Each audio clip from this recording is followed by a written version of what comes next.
Class of your own Module 2.2 Sketch Drawing Techniques.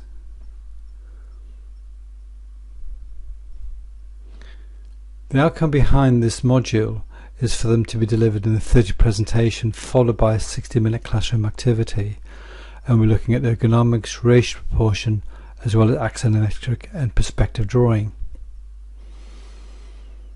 Altogether, the presentation is divided into 6 sections, from learning outcomes down to some rendering examples.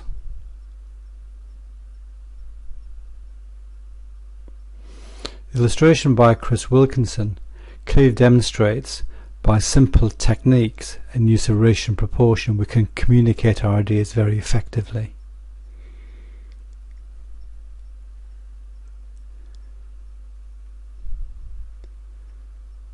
The aims behind the module is to enable students to understand how to articulate their ideas by using freehand techniques, and to understand the difference between axonometric and perspective, and then communicate those ideas. The materials for the module will involve the use of layout pads, felt tip pens, marker pens, and the principle behind it is so that students will learn how to coordinate the eye and the hand and work without the use of rulers and erasers.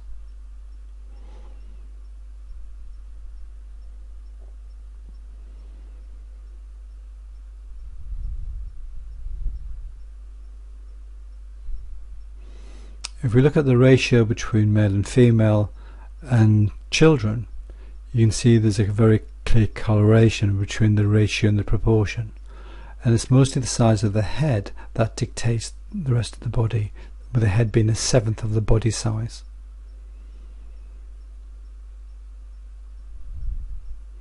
So if we take the colour pens by drawing a series of squares and applying the colour either horizontally or vertically in a controlled way, not scribbling across the space, we can actually get the feel of these colours and then actually record which colours we plan to use for our exercises.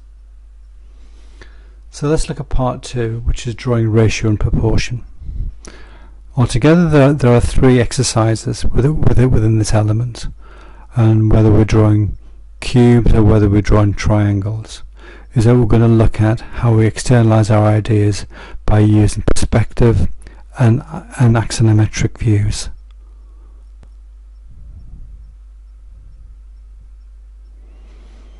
So exercise 1, this is a warming up exercise.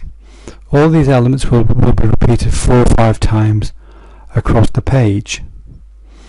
So if we look at elements A and B, these are a series of horizontal lines 50 millimeters long, and they're drawing equal distance apart. C is to draw a rectangle which wants to be somewhere in the region between 50 and 30 millimeters. Notice that the lines at the corners will cross over. This is done deliberately.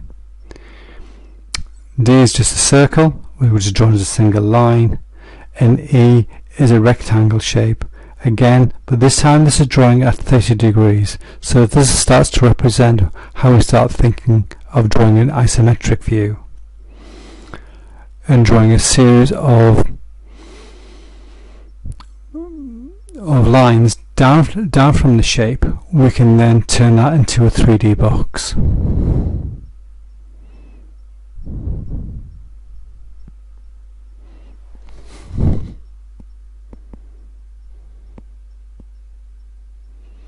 Exercise 2 is drawing cones and cubes.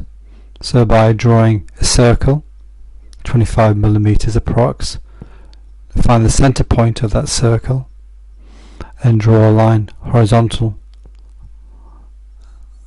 Then we can create our cone points. For the cube, we're going to draw a 25 millimeter square. Drawing squares are a lot harder to draw. You have to focus on each side, and again, by bringing our lines down at 45 degrees, we can actually create an oblique shape.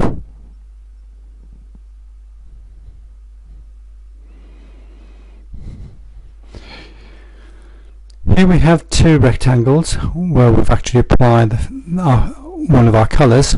So in the first box the colour is applied horizontally, and in the second box it's applied vertically.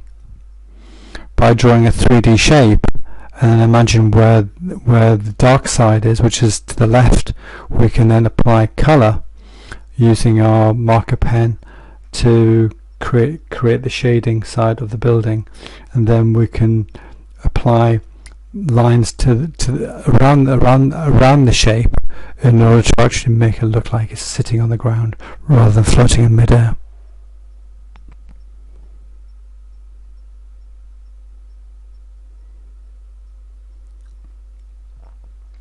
Here are examples of 3D shapes which have been created from drawing rectangles, triangles and squares.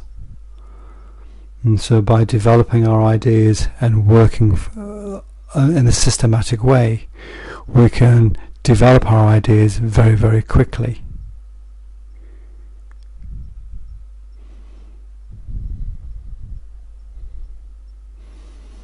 So developing ideas using relation proportion. So if we draw a series of rectangles and then turn those rectangles into 3D shapes, we can then start developing our ideas. So whether we have 2 blocks, 3 blocks, extended out to 4 blocks, we can then develop our ideas.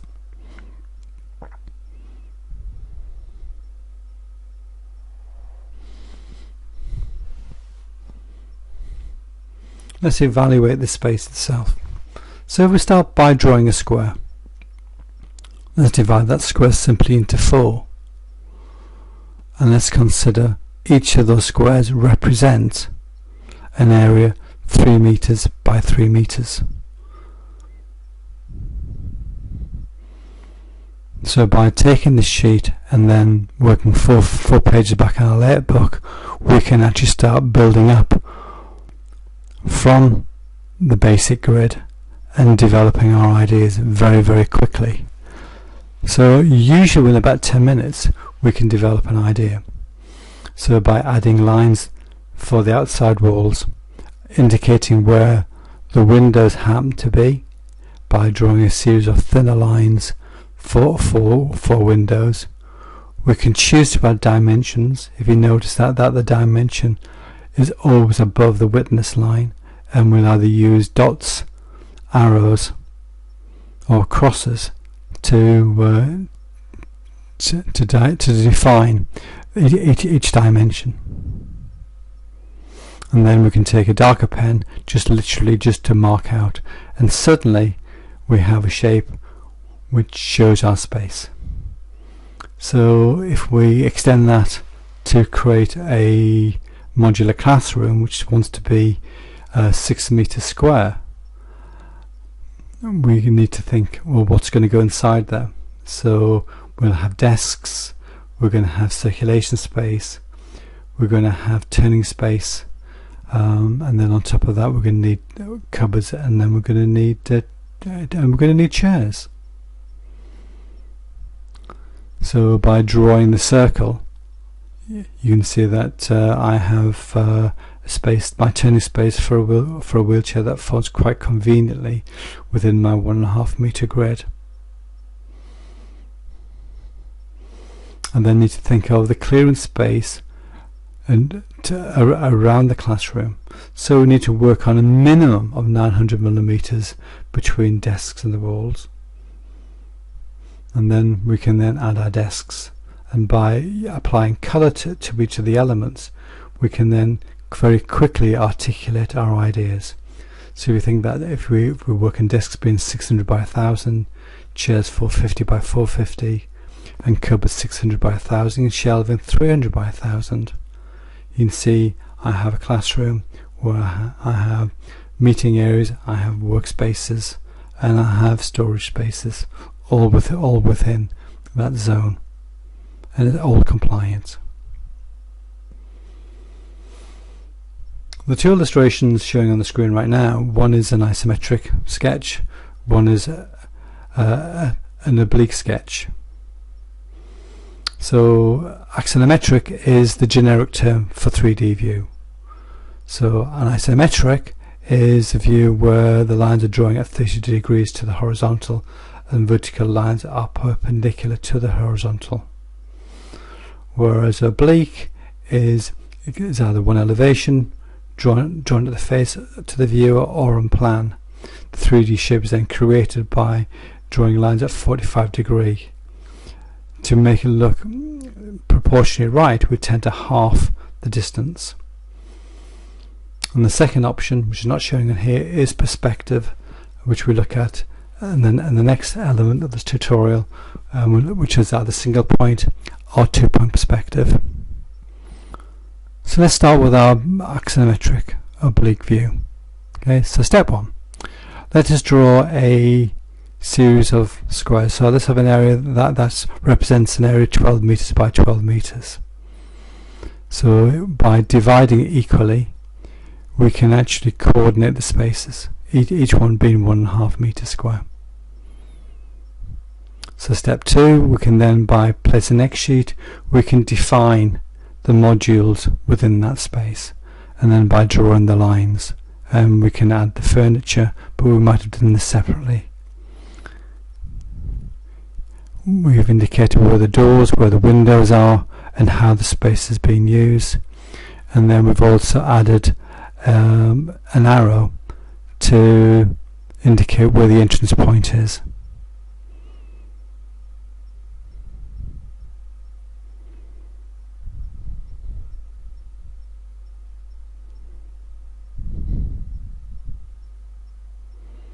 And then step 4 is by working on an X sheet and extending our lines up at 45 degrees along what is classified as the Z-axis. We can then develop our idea. So by extending the spaces up, thinking about the heights, we can create the two towers, top and bottom. We can create the classroom areas to the right hand side, whether it's at single story, whether it's 2-story, and by adding colour and by adding notes, we can articulate our ideas very, very quickly.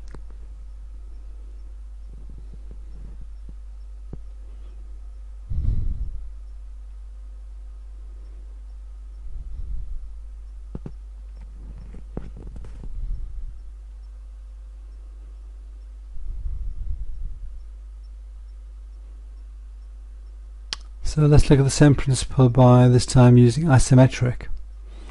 So we need to practice what 30 degrees looks like. So by drawing a horizontal line and a vertical line, we can then practice where 30 degrees happens to be, which is so if you take an arc and divide it into 3 sections, you can then define that's where 30 degrees is. So from there we can subdivide it into our grids. So each one is a 3 meter square.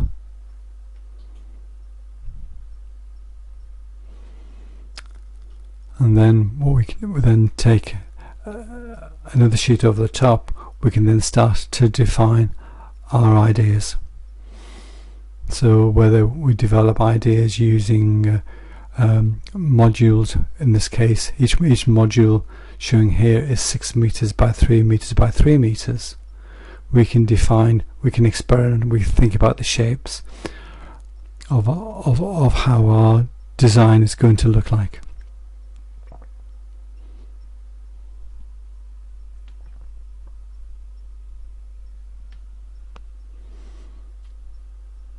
And the illustration below shows the space extended out as our final design, whereas we have a two-story elements of classrooms on the ground floor and the first floor, with two towers left and right for circulation space and toilets, etc.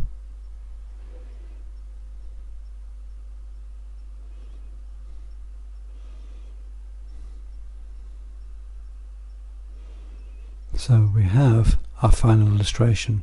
By adding people and shapes, adding circles, we can then, and the windows and the handrails can actually define the complete environment. So using of marker pens, we can then simply color render our illustration. You can see that we have a few trees added onto here, we have green areas added onto here, and also we have annotation for the various elements, which again will explain what our idea is.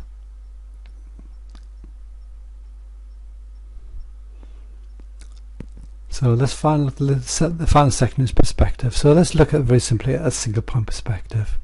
Quick way of drawing single point perspectives: to draw two squares, draw a horizontal line which is called the vanishing point.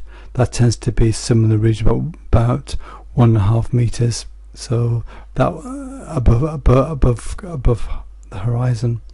We have a vanishing point, so by drawing a square we can then say, right, okay, that the space below the vanishing point at the bottom of the square is 1.5 meters, so we're showing a square here, and then what happens is we can then extend our lines forward from that point, and we can then develop our ideas. And by adding colour to the walls, we can put a roof to the building, and then we can actually add a few trees and people just to give it a little bit of scale. No matter how sketchy the people happen to be or the trees happen to be, it does give scale. And the final element we're going to look at here is 2-point perspective. Slightly different. Some people find it a bit easier, but by drawing a rectangle, by drawing a horizontal line and a vertical line, defining where the vanishing points 1 and 2 happen to be, we can then create our shape within our 3D shape, and then develop our ideas from there, always working with it within those parameters.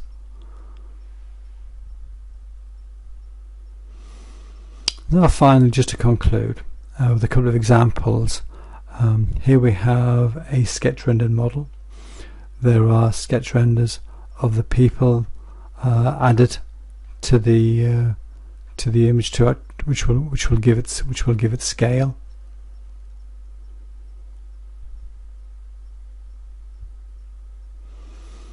We can take that idea into SketchUp or Revit or any other 3D modeling BIM programs, and then from there we can actually develop our ideas.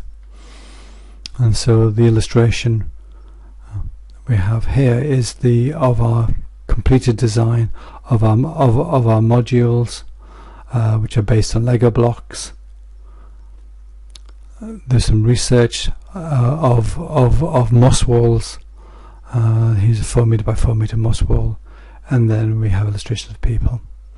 And the final illustrations are where we've taken our BIM model and we've exported it to a program called Atlantis, which again is just free for education.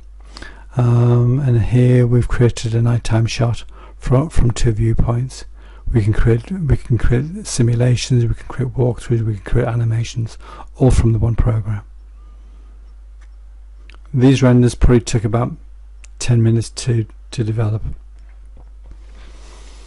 And here is a series of stage sequencing that's been modelled up, where from stage 1 right the way through to stage 9, we're showing the series of the modules being added in, crane lifted into position and brought through into an animation to take you from A to B.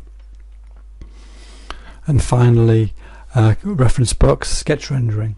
The Ivan Dripper book was, I think, it's been out of circulation for about a number of years now, but it's still purchasable.